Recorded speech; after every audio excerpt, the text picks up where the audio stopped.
આણંદ જિલ્લાના હાડગુડ ગામે આવેલા પ્રાથમિક શાળાને ગામને પ્લાસ્ટિક મુક્ત બનાવવાના હેતુની સાથે પ્રાંત અધિકારી મયુર પરમારની વિશેષ ઉપસ્થિતિમાં પ્લાસ્ટિક મુક્ત શાળા અને ગામ કાર્યક્રમનું આયોજન થયું, જેમાં શ્રેષ્ઠ કામગીરી કરનાર શિક્ષકોને ઇનામ અને પ્રશસ્તિપત્ર આપીને સન્માનિત કરવામાં આવ્યા.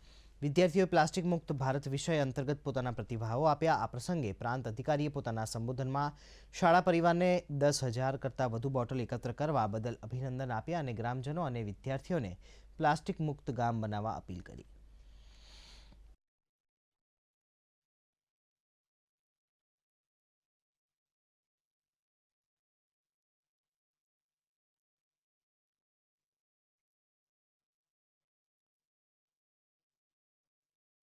અનેક શાળાઓમાં દરેક વિદ્યાર્થી મિત્રો દ્વારા પોતાના ઘરની આસપાસ જે સિંગલ યુઝ પ્લાસ્ટિક છે એને એક પ્લાસ્ટિક બોટલમાં ભરી અને અહીંયા જમા કરાવવામાં આવે છે.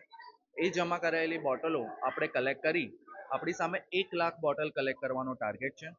આજે જ અહીંયા હળગુડ શાળામાં એક જ શાળામાંથી 10,000થી વધારે પ્લાસ્ટિક બોટલો કલેક્ટ કરવામાં આવી છે. સદર પ્લાસ્ટિક બોટલનો ઉપયોગ કરી એમાં રેતી ભરી અને આપણે એક કમ્પાઉન્ડ વોલ બનાવવાનું કામગીરી શરૂ કરનાર છીએ, જે આવતા 1 મહિનામાં કામગીરી પૂર્ણ થવાની છે.